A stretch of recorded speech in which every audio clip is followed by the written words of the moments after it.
Muito bem, meus irmãos, é uma alegria poder retornar a este lugar que a gente pôde compartilhar, né, desde o início, na abertura dos trabalhos aqui da igreja. Tem sido um privilégio poder caminhar com o pastor Fábio, né, junto com a Débora, e também assim, perceber a ação de Deus através da vida deles, né, através das suas vidas também, porque a gente sabe coisas de vocês, brincadeira, não? Ninguém sabe nada não. Mas assim, ele compartilha coisas boas da igreja, as lutas, as dificuldades. A gente tem orado por vocês, orado pelo Fernando, né? Deus continue cuidando, sustentando, abençoando essa família querida, né? Que a gente aprendeu a amar e a conhecer desde 2023, né? Que foi a fundação da igreja. E agora, 2 anos depois, a gente volta.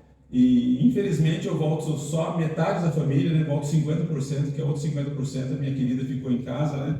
Algumas situações de saúde, né? Também o filho voltando para a faculdade até hoje, né? Então eu prefiro ficar lá e também se resguardar um pouco. E assim, o coração está dividido. O coração está aqui, o coração está lá, né? O coração está mais lá do que aqui, viu, gente? Desculpa aí, mas é algo normal, né? Mas assim, a gente tem esse relacionamento, graças a Deus, já há 30. Eu vou apresentar a minha família para vocês, que eu acho que é mais fácil. A gente vai compartilhando aqui. Está aí a minha família, né? Os que me aguentam aí já há muitos anos. Minha esposa, a Regina, aqui, minha companheira de quase 40 anos já, desde a época de namoro até os dias de hoje, quase 40 anos, né? Então, de caminhada, 3 anos e meio de namoro, mais 36 e meio de casamento. Minha filha Fernanda é minha filha, mais velha, e meu filho Pedro, então já estão adultos, já estão caminhados na vida, e Deus tem bênçãos na vida deles também, como tem na vida de vocês. Então a gente não é especial por ser pastor, por ser obreiro, não tem nada disso não. A mesma bênção que vem para mim, vem para você. Às vezes vem até mais para você do que para a gente, né? Mas o importante é a gente estar sempre focado na pessoa de Jesus, naquilo que Deus coloca para você ser como igreja aqui nesse lugar. E a gente vê rostos diferentes, rostos novos aqui. Isso é uma alegria poder ver que a igreja cresce, a igreja se multiplica e não se divide nem se diminui. Às vezes tem aquele efeito sanfona, né? Enche, daqui a pouco esvazia, enche, e assim é um processo natural, é uma reciclagem, e Deus vai acrescentando, né, na vida da igreja aquelas pessoas que vão sendo bênção para a igreja, bênção para a família do pastor e bênção no reino de Deus especialmente, né? Então que você seja usado por Deus aqui nesse lugar. Se Deus tem confirmado a sua presença aqui nesse lugar, que Deus continue te usando, te abençoando. E eu vou dizer para você, traga outros também. Se você convidar uma pessoa para o próximo domingo, essa igreja não cabe, gente. Não cabe mais gente. Uma pessoa só. Se cada um de nós trouxer uma pessoa, domingo que vem não tem espaço mais. E se no outro domingo mais uma pessoa, também piorou mais ainda. Vai ter que fazer 3 cultos, porque já está cheio aqui hoje cedo. Então vai ter 2, 3 cultos, porque a turma vai crescendo. Então fica com isso no coração, tá bom? Outro trabalho nosso, o pastor já mencionou aqui, é o trabalho da consultoria. Eu quero falar bem rápido, porque é mais empresarial, profissional do que... Mas está ligado muito com o reino de Deus, né? Atos, a consultoria, né? Uma empresa a serviço do reino. Na época da pandemia, Deus nos tirou do ministério pastoral de tempo integral e nos colocou, deu uma visão, um entendimento de que igrejas precisariam de ajudas nessa área administrativa para se reorganizar, para se organizar, para se estruturar, para se adequar com a legislação brasileira. E Deus nos deu esse direcionamento. A gente tem algumas experiências de trabalho profissional, multinacional, em cartório, empresa de contabilidade em São Paulo. Então Deus me deu essas oportunidades de aprendizado na área profissional para começar esse trabalho com consultorias desde a época da pandemia, quando nós saímos no começo da pandemia, nós saímos do ministério e aí começamos esse trabalho. E em 2023 Deus nos abençoou fiz um concurso público na minha cidade, com uma empresa que é da prefeitura, e com a graça de Deus e misericórdia de Deus e a bênção de Deus, né? De 2.500 pessoas que estavam participando do concurso público, Deus me agraciou com uma das vagas. E aí, quando foi em abril de 2024, do ano passado, a gente começou o trabalho nessa empresa. A gente chama Urbana, que é o nome da empresa, urbanizadora municipal. 51% das ações é da Prefeitura de São José. Então Deus nos colocou ali para poder ajudar na administração dos serviços gerais na cidade. Então, em vários locais da cidade, tem funcionários dessa empresa e da própria prefeitura espalhados na cidade para atender os munícipes, né? E eu comecei trabalhando num lugar muito inóspito, muito estranho, foi um cemitério, não como coveiro, mas como escriturário, mexi na parte burocrática. Isso foi uma experiência muito assim surreal para mim, mas que mexeu muito comigo, transformou muito a minha vida, meu caráter, minha personalidade. Ainda continuo em processo de transformação a cada dia. E chegou no momento que eu não aguentei mais de ver tanto sofrimento, tanta dor. E Deus nos deu oportunidades de orar, de ministrar pela família, né? Não pelos mortos, mas pelas famílias, né? Enlutadas. E ali a gente pode usar um pouquinho do ministério pastoral no meu serviço. E sempre com a permissão e aprovação do meu chefe. Posso ir lá fazer uma oração, a família não tinha ninguém para orar por eles, não pode ir lá. Tem minha bênção, tem minha aprovação, vai lá e ora por eles lá. Então foi uma experiência muito assim, tem detalhes que não dá para contar aqui, porque ficaria muito tempo, e o tempo aqui é pequeno, precisamos aproveitar bem isso também.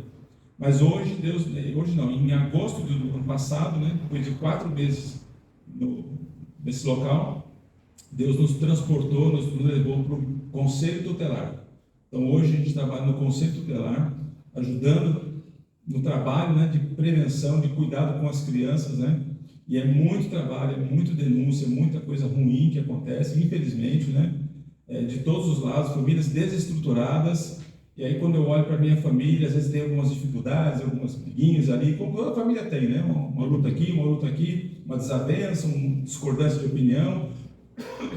E eu cheguei no momento, eu olhei para minha esposa e falei assim, nós não temos problema. Nós não temos problema nenhum. Né? Essa semana mesmo, essa última semana minha de trabalho, antes das férias, uma situação muito complicada, quase que briga, tivemos que acionar a guarda municipal para poder apaziguar a situação. E eu cheguei em casa e falei para minha esposa, a gente não tem problema nenhum. Nós somos abençoados, né? A gente tem divergência de opinião, a gente pode pensar diferente, a gente está se entendendo a cada dia, né? Mesmo depois de 36 anos de casado, mas nós não temos problema nenhum. Eles têm que ter algum problema grande, a gente não tem nada de problema. Então, Deus tem nos trazido de volta, né, um trabalho secular, mas que a gente pode também abençoar crianças, né, também orar pelas crianças de uma maneira diferente, né, não maneira, né, orando assim, está lá vendo a situação e em pensamento, Senhor, a pessoa cuida daquela criança, cuida daquela família, e a gente tem assim, isso no coração hoje também, né? Nós também trabalhamos com terceira idade, trabalhamos com esse ministério, já na Palavra da Vida também, né? Poder dar treinamentos para a terceira idade, evangelismo para a terceira idade. Então, passamos às vezes uma semana em Atibaia, 2 semanas em Atibaia, cuidando, né, ajudando os irmãos que vêm de todo o Brasil a ter cursos, né, sobre como evangelizar na terceira idade. Um dia, lá na frente, se tivermos mais adesões, né, podemos voltar aqui e passar esse curso para os irmãos, né, até de outras igrejas também, fazer um bem bolado, como a gente chama, né, para trazer mais idosos aqui para a gente poder abençoar com esse curso, né? Mas que Deus abençoe, uma alegria poder estar de volta aqui, poder compartilhar a palavra de Deus. Ela vai me trazer uma água.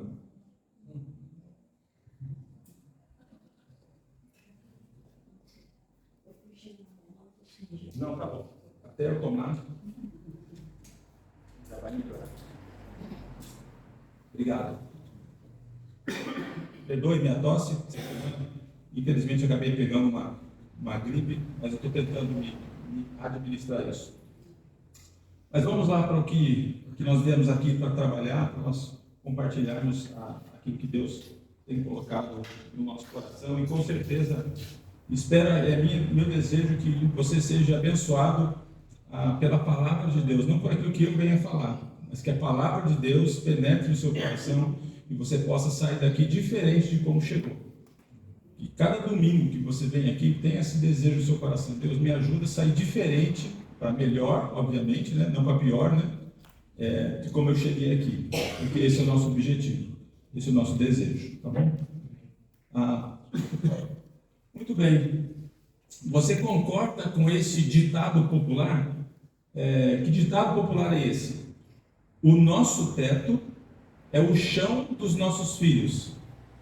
Você concorda com esse ditado? Já ouviu falar desse ditado ou não? Que o nosso teto é o chão dos nossos filhos. Ok? Vou pedir para o pastor Fábio me ajudar. Aqui tem 40, não sei se nós somos em 40 aqui. Eu espero que a minha fé tenha sido suficiente para distribuir para cada um. Isso. Assim a gente vai caminhando. O que significa isso na prática, ok?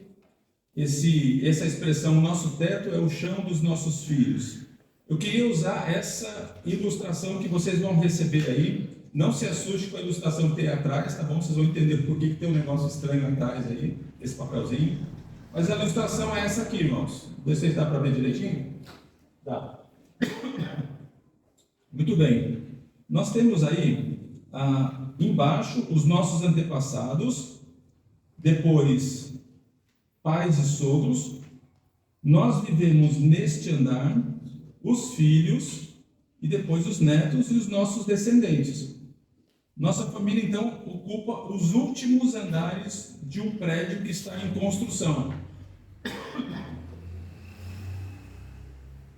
Para nossa tristeza, nós não moramos na cobertura.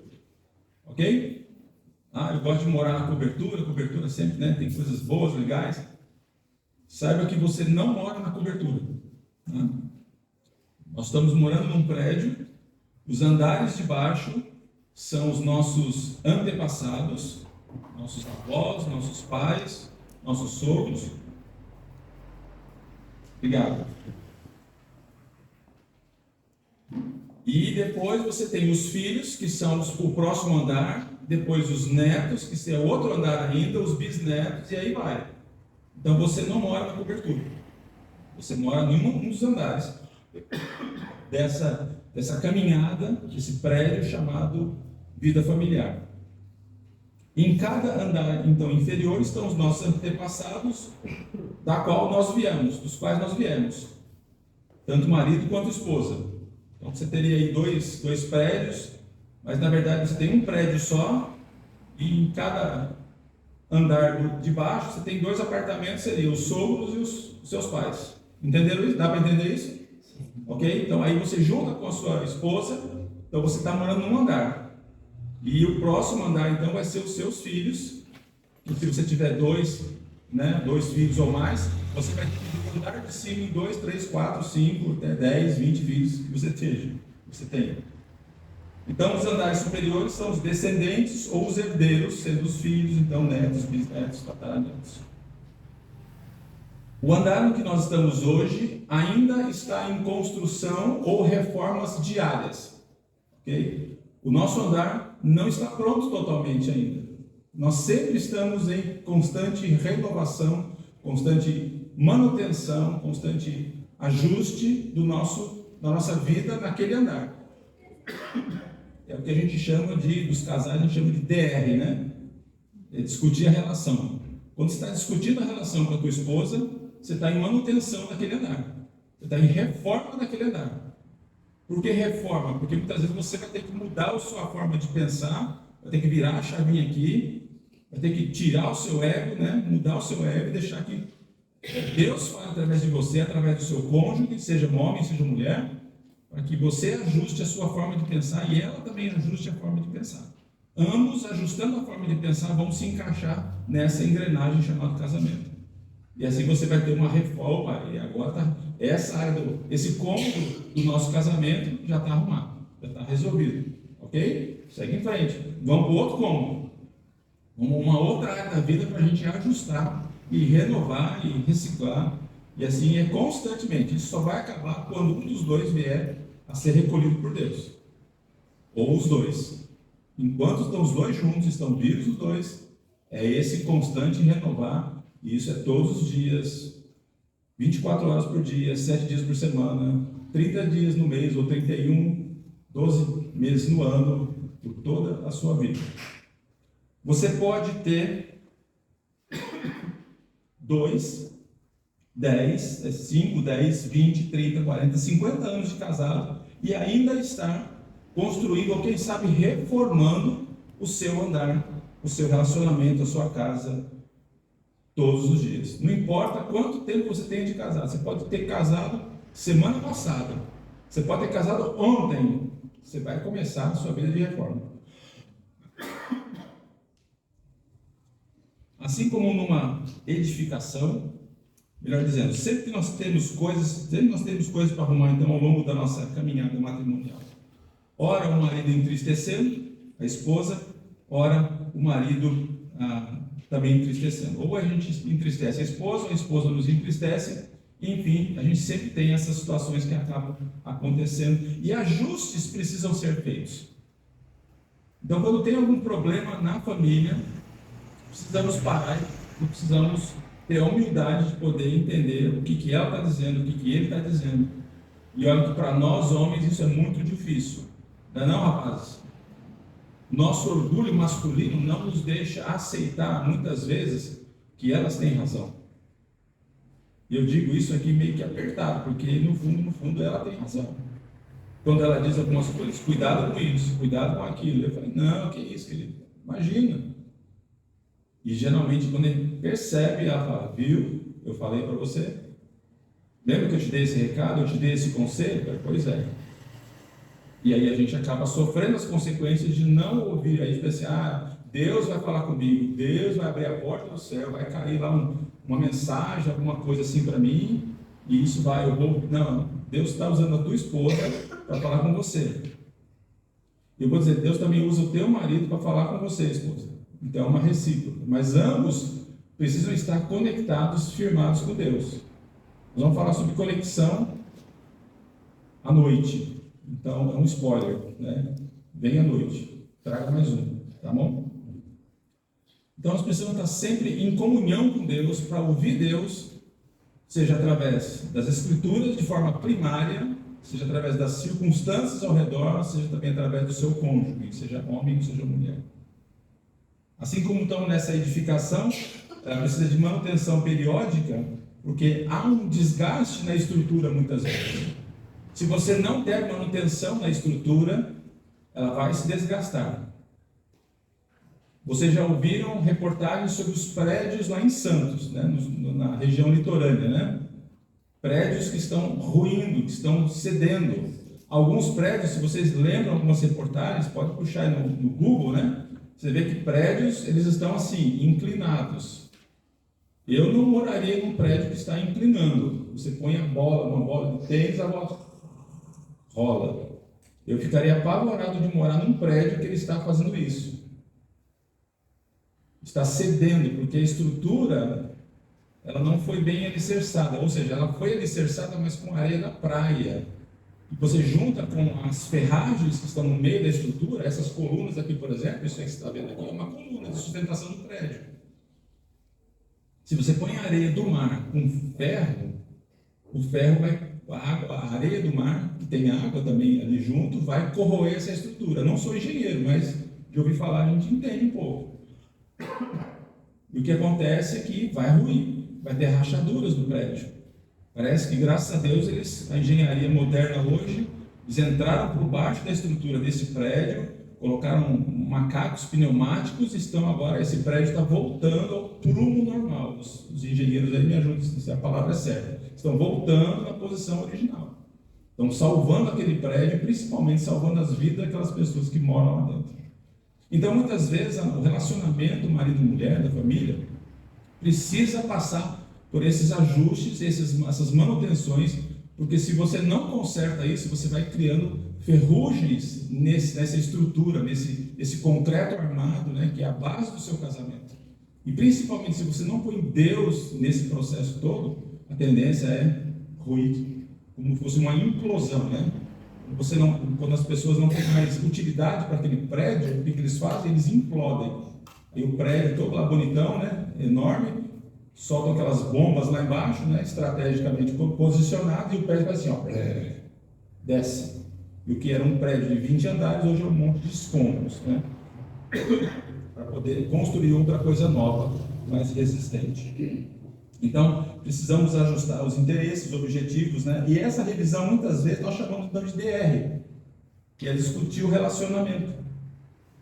Porque se nós não fizermos isso, o relacionamento está fadado à falência. E a nossa geração futura, ou melhor, o nosso andar superior, vai sofrer consequências por falta dos DRs da nossa vida, do casamento. Em Provérbios 14, 26, nos dá uma certeza para caminharmos na direção de uma boa edificação para o lar, para abençoar a geração futura. O texto diz assim: no temor do Senhor há firme confiança, e ele será um refúgio para os seus filhos. O temor do Senhor vai ter uma confiança tão forte que vai ser bênção para a vida dos filhos. E eu acho que é isso que você deve estar pensando em relação à tua geração futura, aos teus filhos, aos teus futuros netos. Porque se você não criar uma base, um alicerce do seu relacionamento hoje, os teus filhos não vão conseguir caminhar. Ou seja, o seu teto é o chão dos seus filhos. Mas o nosso texto base está em Salmos 112.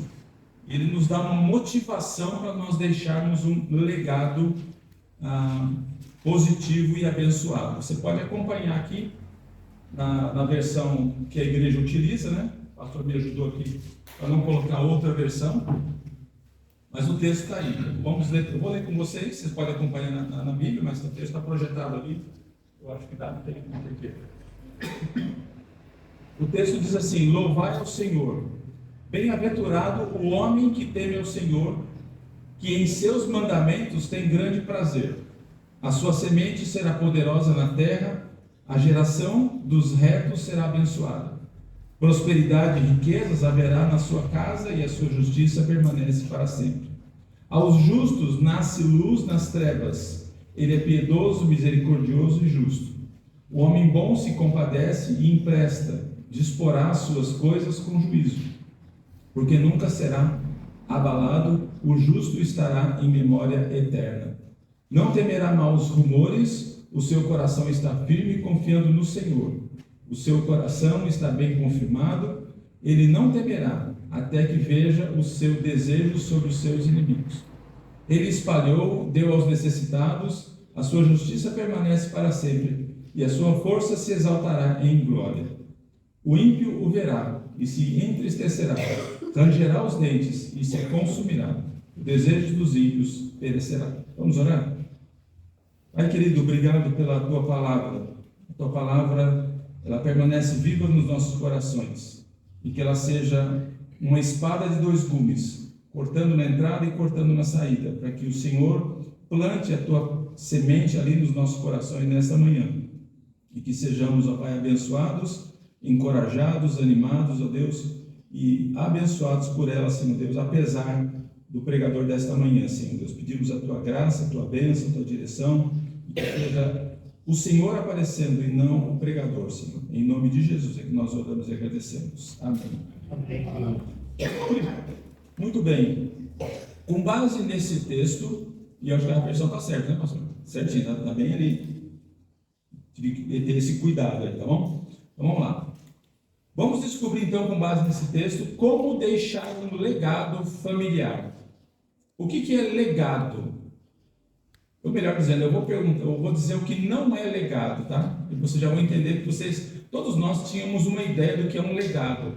Legado é aquilo que você deixa para a geração futura, não é isso? O que você passa de riquezas, de bens, né? De materiais, tudo mais, você passa isso para as pessoas, para a sua geração futura, seus filhos, netos, assim vai. Mas eu vou destruir um pouco esse conceito do que é legado, para dizer o que não é legado. Aí vocês vão entender o porquê. Legado não é o que você deixa para as pessoas, mas é o que você deixa nas pessoas. Percebeu a diferença?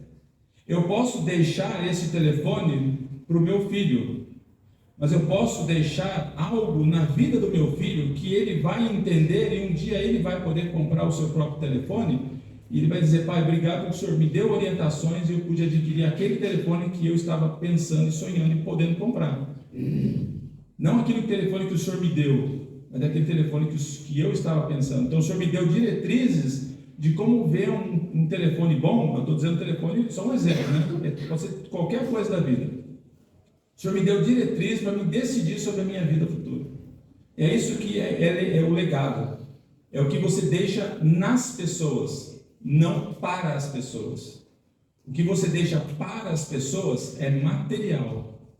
Você deixa carro, deixa imóveis, deixa dinheiro no banco, deixa as contas para pagar. Você tem a herança passiva e a herança ativa. O que é uma herança passiva? Herança passiva são as contas para pagar. Se você morre, você tem lá um financiamento. Se você não tem um seguro que vai quitar aquele financiamento, os teus descendentes vão ter que honrar aquele financiamento. Então, quando você faz um financiamento, já compra um seguro. Em caso de morte, aquele financiamento quita. Quantas pessoas já perderam seus maridos, esposas perderam seus maridos, e quando foi ver a vida financeira, era conta para lá, dívida para cá, quase perderam a casa que tinham para poder pagar aquilo que o marido deixou de dívida, e às vezes não falava com a esposa. Então, por isso, homens, deixem as suas contas em dia e deixem suas contas transparentes para a sua esposa saber, porque em caso da sua falta, ela vai saber o que fazer. Passe as senhas do banco, passe tudo da sua vida para ela. Coloca numa folha, como eu já fiz sobre minha esposa. Passe todas as senhas do banco, senhas dos e-mails, passei tudo para ela. Ela sabe destravar meu celular, ela tem acesso. Ela fala que eu não gosto, que eu fico assim meio preocupado. Não, pode mexer, pode usar, não tem problema não. Tem nada que desabone aqui, pode usar, pode ver o que quiser aqui, não tem nada. Deixa tudo sua vida transparente. Em caso da sua falta, ela sabe o que fazer. E já pode até direcionar. Em caso de eu vier a falecer, você vai fazer isso, vai cancelar a CPF, fazer isso, fazer isso, fazer isso. Já tudo transparente, para que ela saiba o que fazer em caso da sua passagem, tá bom? Deixa ela tranquila com relação a isso, tá? Então, alguns requisitos aqui e resultados do homem que teme a Deus. Então, vamos ver primeiro os requisitos. O primeiro requisito aqui é: ele anda com Deus. Na primeira parte do versículo, ele diz o seguinte: bem-aventurado o homem que teme ao Senhor. Bem-aventurado o homem que teme ao Senhor. Então, ele anda com Deus. Ele teme a Deus. Se ele teme a Deus, ele anda com Deus. Porque se você temer a Deus e não andar com Deus, então você não teme a Deus. É meio que óbvio isso. Segundo, letra B, ele acredita em Deus. Versículo 7, segunda parte do versículo 7. Versículo 10 diz assim, no finalzinho diz assim: confiando no Senhor. Ou seja, ele teme ao Senhor e ele confia no Senhor. Então, um dos requisitos, e eu estou dizendo homem, mas é homem e mulher, tá, gente? É homem no sentido genérico da coisa. Senão vai começar a usar outros termos aqui que a gente não vai usar aqui, que não é o de Deus, entendeu? É só homem e mulher. Mas aqui, esse homem aqui é o genérico, tá? O ser humano, tá bom? Então, ele anda com Deus, ele acredita em Deus, ele confia e ele ama a palavra de Deus. Segunda parte do versículo 1, que em seus mandamentos tem grande prazer. Olha só, em seus mandamentos, esse homem, ele tem grande prazer, tem grande alegria, porque ele está lendo as Escrituras e aquilo faz diferença na vida dele. Muitas vezes você pode ler as Escrituras, ele vai apontar pecados do seu coração, da sua vida, você vai ficar tão revoltado com a palavra, tão revoltado com Deus, que você diz: não, isso não é para mim, é para você. Porque a palavra está tocando na sua ferida, no seu calcanhar de Aquiles, e está dizendo para você: você precisa mudar essa área da sua vida. Você quer me seguir? A Bíblia diz: sede santos, porque eu sou santo. E não é torcer para o Santos Futebol Clube, tá? É ser de santo, de santidade, de santificação de vida. Então, um processo. A salvação você ganhou quando você abriu o coração para Jesus e permitiu que Ele entrasse na sua vida. Ele faz aquela limpeza, aquela faxina, perdoa os seus pecados, você se sente livre, liberto das acusações do inimigo, liberto dos pecados que atormentavam a sua vida. Agora você é uma nova criatura em Cristo Jesus. Mas o inimigo vai lá continuar te perturbando. O inimigo não perturba você? Ele continua te perturbando? Claro que sim. Enquanto nós estamos vivos, servindo a Deus, o inimigo está perturbando a nossa vida, tirando a nossa paz, dando problemas de saúde, problemas de relacionamento, problemas de conflito no trabalho, conflitos com nós mesmos, e a gente pode entrar em parafuso se nós não tivermos confiança plena no Senhor, que Ele está cuidando de todas as coisas.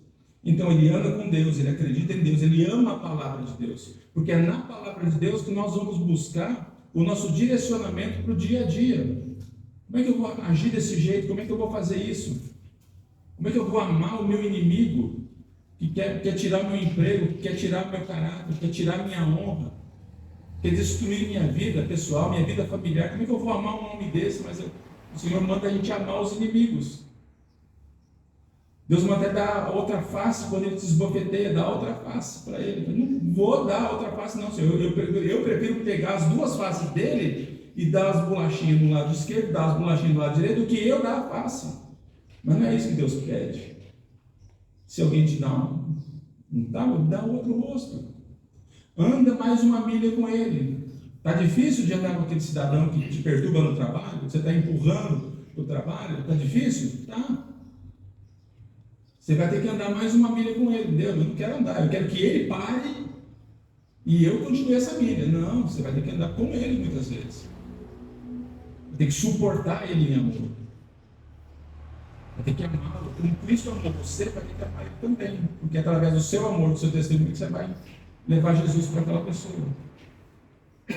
E seja no trabalho, seja no relacionamento familiar direto, ou relacionamento familiar periférico, que são os tios, os primos, os avós, e assim sucessivamente. A gente precisa ter esse conceito. Se eu amo a Deus, se eu amo com Deus, se eu acredito em Deus, eu tenho que seguir a sua palavra. E se a Bíblia diz faça, faça. Se ela diz não faça, não faça. É o que o Senhor fala também, seja o seu sim, sim, o seu não, não. O que passar disso é do maligno. Então ele anda com Deus, ele acredita em Deus, ele ama a palavra de Deus, ele abençoa o povo de Deus. Versículo 4 diz assim: aos justos nasce luz nas trevas. Ele é piedoso, misericordioso e justo. O homem bom se compadece e empresta, disporá as suas coisas com juízo. Versículo 9. Ele espalhou, deu aos necessitados, a sua justiça permanece para sempre, e a sua força se exaltará em glória. Então nós vemos aqui alguns requisitos. Ele está abençoando as pessoas, ele abençoa o povo de Deus com justiça, ele coloca luz no meio das trevas. Sabe por que muitas vezes nós somos perseguidos? Porque nós trazemos luz no meio das trevas. Se você anda com Deus, se você acredita em Deus, se você ama as coisas, teme a Deus, o que acontece? Você é luz. E quando você entra num ambiente de trevas, isso incomoda. Porque a luz revela o que está no escuro. A luz revela o pecado. E muitas vezes só o fato de nós entrarmos num ambiente ou num relacionamento familiar ou secular, ou profissional, que não há a presença de Deus, a nossa presença incomoda. A nossa presença traz luz às coisas que estão ocultas. E só, não precisamos falar nada, não precisamos fazer nada, só o nosso fato da nossa presença ali já incomoda. Que as pessoas se incomodam, você vê as pessoas se contorcendo, parece que tem um negócio comichando eles assim. O que está acontecendo? Não sei, alguma coisa está errada. Eu sei, você que tem coisa errada, eu sei que Deus está no meu coração e é você que tem algum problema. Você quer conversar? Quer compartilhar? Aí é a chance que você tem de falar de Jesus para a pessoa e libertar ela dessa escravidão do pecado. O homem se compadece, ele empresta, dispõe as suas coisas com juízo. Ele dispõe aquilo que tem para ajudar os necessitados com juízo. Sabe o que é isso? Com discernimento. Ele sabe a hora de emprestar e ele sabe a hora de não emprestar. Se ele empresta algo, ou alguma coisa, ou recursos para alguém que não tem controle, vai ser um ralo que você pode emprestar, ajudar, mas aquilo vai no mesmo instante. Do mesmo jeito que entra, sai. Mas ele empresta, aqui a Bíblia diz, com juízo, com discernimento. Você precisa de ajuda? Ok, o que você precisa? Eu preciso desse valor para comprar tal coisa. Ok, então eu vou comprar para você. Não vou te dar dinheiro, eu vou comprar para você. Eu preciso comprar dinheiro para comprar botijão de gás. Quanto é o botijão de gás aqui? 100 e pouco? 110, 120? R$ 90, lá em São José está mais caro. Enfim, eu preciso de dinheiro para comprar botijão de gás. Ok, vamos lá, vou comprar o botijão de gás. Não, pode deixar que eu vou lá e compro. Você já percebeu que ele não quer o botijão de gás, ele quer o dinheiro para comprar outras coisas. Você entra numa padaria, São José tem muito disso. Você entra numa padaria, tem as pessoas ali na frente, te abordando na entrada e abordando na saída. Vou dar para o senhor comprar um pão para mim, um leite e tal. Ok, você precisa de um pão e leite? Legal. Mas se eu puder me dar um dinheiro, eu vou lá e compro o leite. Tá bom, vou lá e compro o pão e leite e dou para ele. Aí, o pão e leite? Você não pediu pão e leite? Dá pão e leite. As pessoas estão com muita maldade, elas querem dinheiro da gente. Se você tem e quer fazer, no trânsito, nas esquinas, não sei como é que é aqui em Pouso Alegre, em São José, praticamente cada esquina tem alguém batendo na janela do seu carro, pedindo, com as plaquinhas lá, fome. Gente até mancando, né? Esses dias eu vi um vídeo, né?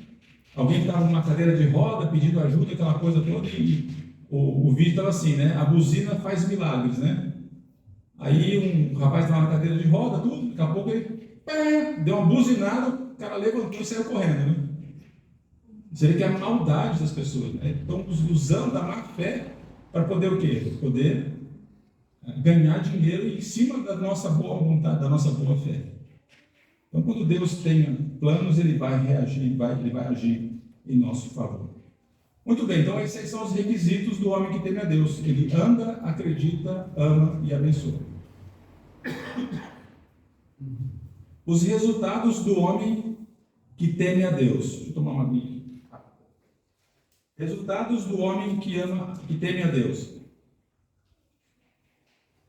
Ele tem filhos abençoados. Versículo 2. A sua semente será poderosa. Lembra? Salmo 112. A sua semente será poderosa na terra, a geração dos retos será abençoada. Olha só que bênção, né? Que resultado abençoador é esse da sua próxima geração.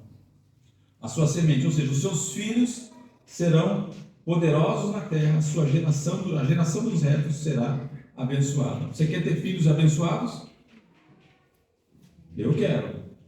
Você quer ter uma geração próspera e abençoada? Não próspera assim, claro, próspera todo mundo quer, né? Tem muito lugar aí, né, que chamam de igreja, que fazem propaganda, né? Do culto da prosperidade. Vamos lá, vai lá que não, vai acontecer, né? Aí vocês vão lá e fazem isso, fazem as pessoas que dão carro, dão casa. A prosperidade está com eles, né? Não com você. Você fica lá embaixo, né? Fica a ver navios, como a gente fala. Mas aqui ele fala das bênçãos de Deus para aquelas pessoas que então são resultados, né? Aquelas pessoas que temem a Deus. Ele é próspero em termos relativos e eternos. Versículo 3 aqui. Diz assim: a prosperidade e riqueza haverá na sua casa.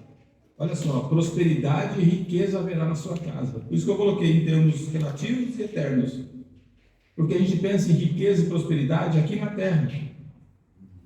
E a gente está preocupado em arrecadar tesouros aqui nessa terra. E sabe o que vai acontecer? Eu vou dar uma triste notícia para você. O dia que você morrer, você não vai levar com você essa riqueza. Vai ficar para o seu cônjuge. Vai ficar para os seus filhos. Se tiver filhos, né? Se não tiver filhos, sabe para quem vai? Para os seus familiares. Se você não tiver familiares, não tiver ninguém nessa vida, se você for a última pessoa da geração da sua família, sabe para quem vai as suas coisas? Vai para o Estado, vai para o governo, vai para alguém que você não sabe quem é, não viu, e eles vão tomar isso de você. Isso é a realidade. Hoje no nosso Brasil é isso. Se você não tem descendência, se você não coloca por escrito para quem você vai deixar os seus bens, se você não tiver familiares, o governo vai e recebe aquilo que você arduamente construiu durante toda a sua vida. E porque você não tem descendentes, nem ascendentes, o resultado é que o governo vem, confisca tudo e vai destinar para alguma outra coisa. Seu dinheiro, suas propriedades, seus bens, porque ele sabe o que você tem. Ele vai lá ver seu imposto de renda. Ele tem tudo isso aqui. Ele vai vasculhar a sua vida e vai pegar. Então, se você tem filhos, amém. Vai ter destino. Se você não tem, meu conselho, faça um testamento, destine para alguém, para alguma instituição, aquilo que você está construindo. Mas se você tem filhos, fique tranquilo que eles vão herdar isso em você. Ou seja, seus filhos vão ser abençoados, vão ser prósperos. Mas a gente pensa na prosperidade aqui na terra. A gente esquece de olhar lá no céu. Aquilo que a gente está construindo de valores espirituais aqui nessa terra, nós vamos levar lá para os céus. E é isso que você precisa colocar na vida dos seus filhos para ver esse resultado na vida deles. E quando eles estiverem andando sozinho, longe de você, você vai ver a ação de Deus na vida deles e você vai perceber que Deus está agindo na vida deles, mesmo ele não estando morando com você. E quantas vezes eu já percebi isso na vida dos meus filhos? Pai, eu estou lá em São Bernardo do Campo, estou estudando, aconteceu isso, Deus me livrou, Deus me abençoou, Deus me protegeu. E é a nossa oração por eles. Deus cuidando, Deus falando com eles. Então nós temos que pensar na questão do legado, na questão dos resultados eternos, não somente aqui. Ele tem, então, um legado eterno aqui. Versículos 3b, que fala que a sua justiça permanece para sempre, a justiça, né, daquelas pessoas que temem a Deus. Versículo 6b, ele fala, o justo estará em memória eterna. Versículo 9b, ele fala que a sua força se exaltará em glória. A sua justiça permanece para sempre. A sua justiça permanece para sempre. Ou seja, nós temos aqui a observação bíblica de que o justo e a sua justiça, elas vão permanecer em memória eterna, vai ficar para sempre, através dos seus descendentes. Então é um dos resultados daquele homem que teme a Deus. Ele também tem a direção de vida. Versículo 4, comecinho do versículo 4. Ao justo nasce luz nas trevas. Ou seja, todos nós que temos Cristo no coração, temos um caminho a seguir, temos uma direção. Nosso objetivo qualquer, final, é os céus. É o alvo, os céus é o nosso alvo. Nós estamos caminhando aqui nessa terra com olhos lá no céu. Se você está caminhando com olhos aqui na terra, gente, muda a chavinha. Precisa mudar. Porque o seu objetivo não é arrecadar recursos e bens materiais aqui nessa terra. Quem tem, amém por isso. Glória a Deus por isso. Abençoe, multiplique seus recursos e abençoe as pessoas que estão ao seu redor, que realmente precisam, mas com discernimento, conforme o texto diz, com juízo. Tá? Mas nós temos que colocar no coração que nosso objetivo maior e principal é os céus, não é aqui na terra. Então, quando você fala buscar direção de vida, é buscar o quê? Senhor, eu estou andando neste caminho. Será que esse caminho vai me levar mais perto do Senhor? Se esse caminho está te levando para longe de Deus, mude o seu caminho. Porque esse caminho hoje pode parecer bonitinho, cheio de flores, de rosa, cheirosinho, né? Ou cheirosinha. Vocês entenderam, né?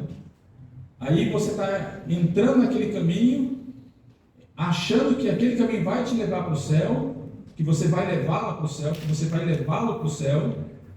Já estou falando de relacionamento homem e mulher, namorado, depois noivo, marido, esposa, e de repente as coisas mudam, o que era um mar de rosas virou um mar de espinhos. E isso, Deus não fez o casamento para ser vivido dessa forma. Deus fez o casamento para a gente se interagir e amar um ao outro até o fim das nossas vidas. Então, se você vê que aquela situação está te levando não só a relacionamentos, mas a vida como um todo, decisões da sua vida vão te levar para um caminho que vão te afastar de Deus, mude a sua rota, mude o endereço, coloca outro endereço para o seu GPS do destino da sua vida, muda a rota, ele vai reprogramar, vai te mudar. Quem já programou um endereço que não sabia, colocou lá no GPS? Acho que a maioria de vocês já fizeram isso. Se você erra o caminho, sabe o que acontece? O GPS te reprograma a rota, faz um outro caminho para você chegar no mesmo lugar. Só que talvez você vai ter que dar uma volta maior, porque você perdeu aquela entrada principal. Você vai dar uma volta enorme, vai perder tempo, entre aspas, né? Talvez passar por lugares perigosos, mas vai te levar àquele lugar. Então, para você não ter que reprogramar muito a sua vida, continua sempre firme com Deus. Porque você vai ter certeza que se continuar andando com Deus, o seu GPS vai te levar para a eternidade nos céus. Amém? Ele tem também outro resultado, ele tem estabilidade, apesar das más notícias, versículos 6 a 8. Porque ele nunca será abalado. Ou seja, ele não perde a estabilidade, ele tem uma estabilidade emocional, tem uma estabilidade espiritual. Talvez não tenha estabilidade financeira, mas estabilidade de um modo geral ele vai ter. Porque o homem, porque ele nunca será abalado. O justo estará em memória eterna. Versículo 6 até 8. Ele não temerá maus rumores, o seu coração está firme. Vem notícia ruim, mas o coração dele está firme. Aí eu já imaginava que isso pudesse acontecer. Mas você não está triste, não está abalado, está chateado? Não, eu já sabia que isso poderia acontecer, já estou preparado. Estou preparado emocionalmente, estou preparado espiritualmente, estou preparado financeiramente. A gente passou por um período, alguns anos atrás, de pandemia. Isso abalou todo mundo. A gente nunca tinha passado por uma situação mundial. A gente sempre ouvia falar de pandemias, né? Lá na Europa, crises, muita mortalidade. Nós presenciamos um fato histórico no mundo. Nós somos sobreviventes. Se você está aqui hoje, é porque você passou por uma pandemia da Covid-19. Isso é um grande motivo de nós darmos glórias a Deus por isso. Mas, pastor, nós temos familiares, como eu tive, né, que foram levados por conta da Covid. Deus tem os seus propósitos para recolher aquelas pessoas. Deus teve os motivos para recolher. Porque o dom da vida e da morte está nas mãos de Deus. Então é Ele que determina quem morre, quem nasce e quem vive. E se nós estamos hoje aqui, é porque Ele permitiu que nós vivêssemos e passássemos por essa pandemia. Percebe como quando você olha para Deus, ou se você se converteu depois da pandemia, olhe para trás e veja o quanto Deus cuidou de você até você chegar hoje aqui. Isso é graça de Deus, isso é misericórdia de Deus. Isso é bondade de Deus. E é algo que a gente não merece, mas a gente agradece. Porque as misericórdias do Senhor se renovam a cada manhã. Então, se hoje você acordou, você viveu, você está vivo, está hoje aqui, ou você que está em casa, vai estar nos assistindo depois, saiba que Deus tem misericórdia de vocês também. A graça dele foi mais do que abundante na nossa vida, foi superabundante. Tem um hino, né? Superabundante graça, né? Nós precisamos louvar a Deus por isso. Porque a gente só se preocupa com o hoje, o tarifaço, as brigas políticas, e não sei quem vai ser preso, não sei que lá vai ser solto, aquela coisa toda. E a gente está muito preocupado com o hoje, esquece de olhar para trás e ver quantas coisas boas, né, Deus já fez por nós. Salmo 126, versículo 3, né, uma versão diz assim: os que com lágrimas semeiam, com júbilo ceifarão. Quem anda e andando semeando, voltará com júbilo, trazendo seus feixes, trazendo as suas recompensas. Isso é Deus é que faz, não é você que conquista. É Deus que te dá isso por amor a você, por amor a mim. Então você tem estabilidade, apesar das más notícias. O seu coração está firmado, ele não temerá até que veja o seu desejo sobre os seus inimigos. Não tente buscar justiça com as suas próprias mãos. Confie em Deus que Ele vai julgar, que Ele julga retamente a sua causa. Nós passamos por situações difíceis na vida que você pode pensar assim: mas eu vou fazer minha justiça pelas minhas próprias mãos. Você se consome, você se corrói por dentro, você quer fazer justiça, você quer colocar no outdoor o que aconteceu com você, porque isso aconteceu, isso, traição, briga, confusão, tiraram a minha autoridade, tiraram a minha moral, quiseram denegrir minha moral, e você tenta lutar, tenta brigar. Sabe o que acontece? Tudo em vão, é você que está se machucando. Porque olha, eu vou dizer uma coisa para vocês: as pessoas estão nem aí com a nossa dor, mas sabe quem se preocupa com a sua dor, com a minha dor? É Deus. E se você entregar essa causa nas mãos dele, entrega e confia: Senhor, agora de fato eu entrego isso nas tuas mãos, eu quero me livrar desse peso, desse mal-estar. Senhor, toma, eu não quero mais viver isso, não quero mais viver desse jeito. Faz isso e você vai ver o quanto Deus vai agir através dessa situação e vai fazer justiça por você, porque Deus sabe o quanto você foi machucado, você foi ferido, e você vai ver Deus agindo em seu favor, sem você precisar levantar um dedo, sem você precisar levantar um papel que seja. Você vai dar graças a Deus por isso. Mas abençoa, ore, perdoe quem te machucou. Se livre disso, entregue nas mãos de Deus. Você vai ficar livre, vai ficar leve, a sua vida vai ser mais suave. Sabe por que eu digo isso? Por experiência própria. E tem sido muito bom. Renovação, cuidado, amparo de Deus, restauração, conserto na vida. Deus tem sido muito gracioso, muito amoroso. E por isso eu quero compartilhar isso com vocês. Faça isso. Não tente brigar pelos seus direitos. Entregue o seu direito na mão de quem julga retamente e julga direitinho. Ele recebe honra, final do versículo 9.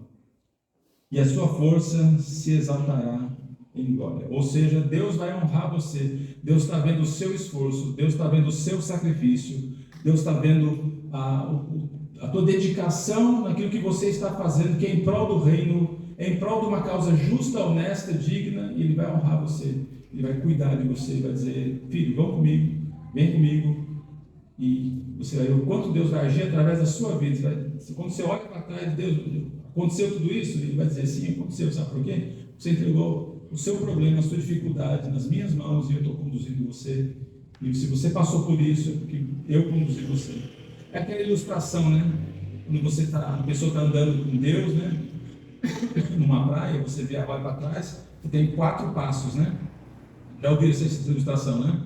4 passos, você olha para trás, 4 passos. Os seus passos, né? Suas pernas, e os passos de Deus ali com você. De repente você está lá conversando com Deus, andando, daqui a pouco você olha para trás, só tem 2 passos na areia. Aí você fica perguntando assim: mas Deus, mas cadê o Senhor aqui, né? Eu só estou vendo os meus passos. E Deus fala para você: não são os seus passos, são os meus passos. Porque a partir daquele momento, quando você começou a ver que só tinha um passo só de uma pessoa, é porque eu estava carregando você, eu estava cuidando de você, e você nem percebeu, você nem se deu conta, mas eu estava caminhando com você, eu estava cuidando de você. E é tão gostoso a gente ver isso, Deus agindo. O Salmo 112, então, nos trouxe lições preciosas, para que os nossos casamentos possam ter um alicerce firmado na presença de Deus, e para que a vida dos nossos filhos sejam impactadas, e assim sucessivamente, os filhos, os netos, daí para frente. Requisitos do homem que teme a Deus: ele anda, ele acredita, ele ama e ele abençoa Deus. Resultados do homem que teme a Deus: ele tem filhos abençoados, ele é próspero, ele tem um legado eterno, tem direção de vida, tem estabilidade, e ele recebe honra, porque Deus o honra, Deus o cuida. Eu gostaria de finalizar com uma história interessante de um homem chamado Máximo.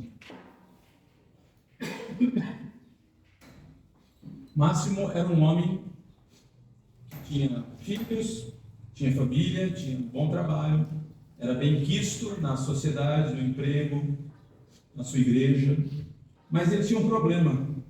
Máximo não gostava do nome dele. Máximo não gostava do nome dele. Não sei se as pessoas brincavam com ele, fazia bullying, né? Ou cyberbullying, né? Mas ele não gostava do nome dele. E ele chegou para a esposa, ele combinou com a esposa: olha, se eu morrer antes, você, por favor, não ponha no jazigo lá o meu nome, coloca qualquer outra coisa. Eu não ponho que o meu nome é Máximo, né? E ela falou: tá bom, querido, se você for antes, eu vou respeitar o seu desejo. Passado alguns anos, quem falece? O Máximo. O Máximo morreu. E aí a esposa lembrou, né, do pedido, né? Então o Máximo foi sepultado e a esposa preparou lá uma lápide, né, no jazigo dele, escreveu algumas coisas. E aí, passado algum tempo, as pessoas passaram pela lápide, pelo jazigo do Máximo, né, que não estava escrito Máximo, e estava escrito o seguinte: Aqui jaz um homem fantástico, maravilhoso, pai de família, excelente profissional, bom irmão na igreja, excelente, ótimo vizinho, bom profissional e tudo mais, elogiando até o falecido. Aí quem olhava, passava pelo jazigo, lia aquelas coisas, olhava assim, nossa, esse homem era o máximo mesmo, né? Esse homem realmente era o máximo, né? Tantas qualidades, ele era o máximo, né? E realmente o máximo morreu, ele tinha essas qualidades, né? Você tem aí então uma folhinha, né? Agora você pode olhar o verso, né?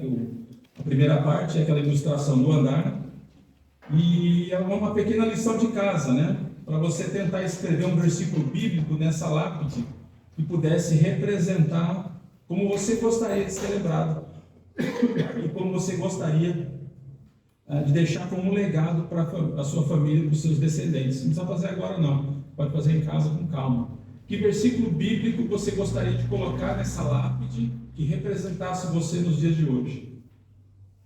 Pensa nisso. Aqui jaz um homem que... um versículo bíblico. Eu já sei um versículo que eu vou pedir para minha esposa, ela até já sabe.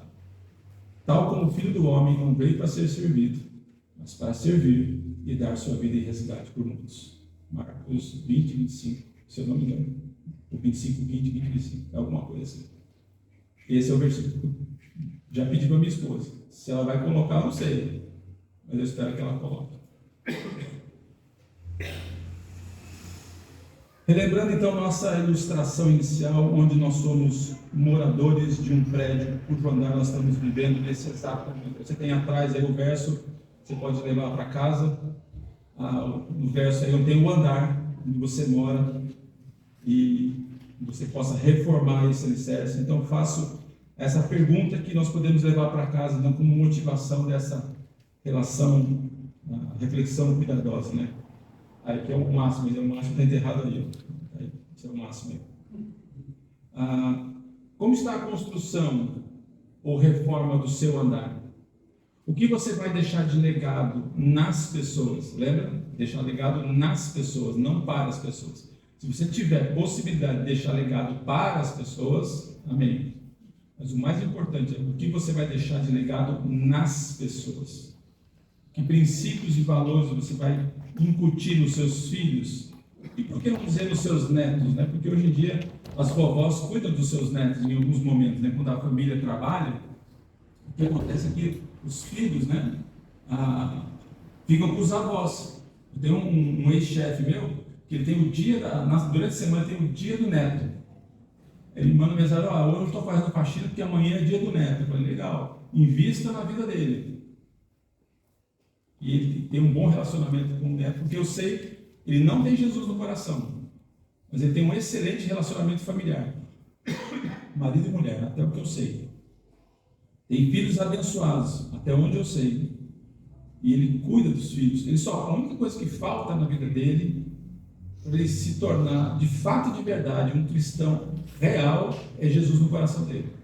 Ele crê do jeito dele, mas ele precisa deixar um momento da conversão, sabe?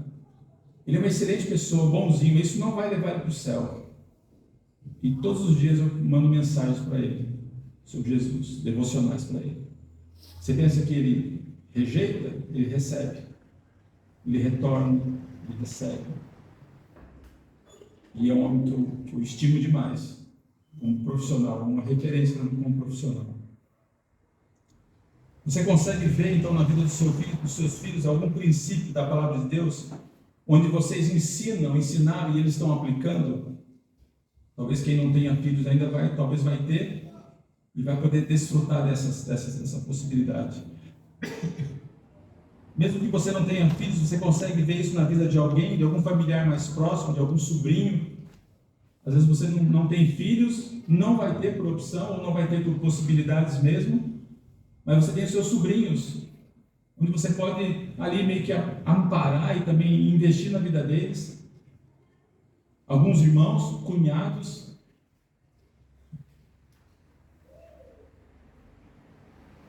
Nós possamos deixar não apenas uma herança patrimonial ou financeira para a próxima geração, mas que a gente possa deixar principalmente uma lembrança, uma herança, um legado espiritual, voltado para a eternidade nos céus. E esse é o nosso objetivo. Se você pode deixar a herança patrimonial, financeira, maravilha. Glória a Deus por isso. Sinal que você foi um bom mordomo das coisas que Deus te deu aqui. Usou com sabedoria e inteligência. E tem recursos hoje. Você pode abençoar a próxima geração. Mas o seu principal foco, nós que temos Deus no coração, é deixar uma herança espiritual. Porque a Bíblia diz que adianta o homem ganhar o mundo inteiro e perder a sua alma. Quantos homens e mulheres milionários que morreram na pandemia, gastaram milhões de reais em tratamento contra a Covid e não conseguiram se livrar da doença? Homens e mulheres milionários que estavam dispostos a dar todo o seu patrimônio por um dia mais de vida, mas não conseguiram. Perderam a vida, perderam a eternidade nos céus. A gente espera e ora que um dia a gente possa encontrá-los na eternidade do céu. Talvez algum enfermeiro, algum médico tenha ministrado na vida deles, que a gente não sabe. Mas é possível que tenha uma surpresa quando chegar no céu. Você aqui era a última pessoa que eu imaginava aqui no céu. Pois é. Quando eu estava enfermo, alguém falou de Jesus lá no leito de morte. E eu reconheci no meu coma, eu conseguia ouvir e eu comecei a pensar em Deus e me entreguei a Jesus em pensamento. Eu visitei um pastor querido, amigo, que ele ficou enfermo e hospitalizado. Ele ficou em coma. E eu fui visitá-lo numa quinta-feira. O pastor que me recebeu na igreja. Pastor João Arantes Costa. Um homem de 80 e poucos anos de idade, 85, 86 anos. Dedicou uma vida pela igreja. Ele estava doente, eu fui visitá-lo numa quinta-feira. E eu entrei, coloquei todo o paramato da UTI, né? Roupa protegida. E eu fui lá e comecei a conversar com ele. Ele não estava me ouvindo. Ele não estava reagindo comigo, melhor dizendo. Mas eu fui lá agradecer a Deus pela vida dele, pelo investimento dele na minha vida, na vida da minha família. Fui lá para agradecer o ministério dele na vida da igreja. Eu segurei na mão dele, comecei a agradecer a Deus. E aqui, na lateral, começou a escorrer uma lágrima. Isso eu não esqueço até hoje. Uma lágrima começou a escorrer. Eu entendi que ele estava ouvindo. Ele sentia o meu toque, ele só não reagia, mas ele sentia o toque da minha mão e o que eu estava falando. E eu orei com ele. Agradeci a Deus pela vida dele. No dia seguinte, a notícia chega que ele veio a falecer. Então foi muito forte para mim, aquele momento de estar com ele. Os últimos momentos de vida dele. De poder agradecer a Deus. Ele deixou um legado espiritual na minha vida. Ele não era meu parente, mas ele me chamava de filho. Quando eu fui para a igreja, ele falou assim: filho, vem para cá me ajudar. Ele sempre me chamava de filho. E eu guardo ele no meu coração de uma forma muito especial. Deus abençoe nossa caminhada matrimonial. Que juntos nós possamos construir, reformar, ajustar nosso andar, onde nós estamos morando hoje. Você pode levar esse exemplo para casa de vocês, para a vida de vocês. Você vai lembrar, eu moro aqui. Se eu moro sozinho, um dia eu vou morar com alguém. Ou se eu morar sozinho, você vai ter que reformar esse andar do mesmo jeito. Que você vai ter que resolver coisas pessoais com você mesmo. Se você mora com alguém, está vivendo com alguém, você vai ter um legado a construir para os seus filhos. Então, o nosso teto é o chão dos nossos filhos. Que Deus nos ajude, né, a reformar esse andar sólido, com alicerce na presença de Deus a cada dia. Deus abençoe. Vamos orar? Pai, obrigado. Obrigado porque a Tua palavra não volta vazia. E assim, esse é o meu desejo, a minha esperança, de que ela penetre nos nossos corações, no coração dos irmãos, e assim a gente possa ver, Pai, em algum momento da nossa caminhada, o frutificar dessa tua palavra na nossa alma. Obrigado, Pai. Abençoe este povo que se reúne aqui, Senhor. Obrigado por estar aqui de volta, por reconhecer alguns que já vi antes e por conhecer novos que estão chegando agora, Pai. Em nome de Jesus, ó Pai, abençoa. Abençoa todo o trabalho aqui, Senhor. Abençoa o pastor Fábio, Senhor Deus, com sua família. Coloca, Senhor Deus, a tua boa mão sobre a vida dele.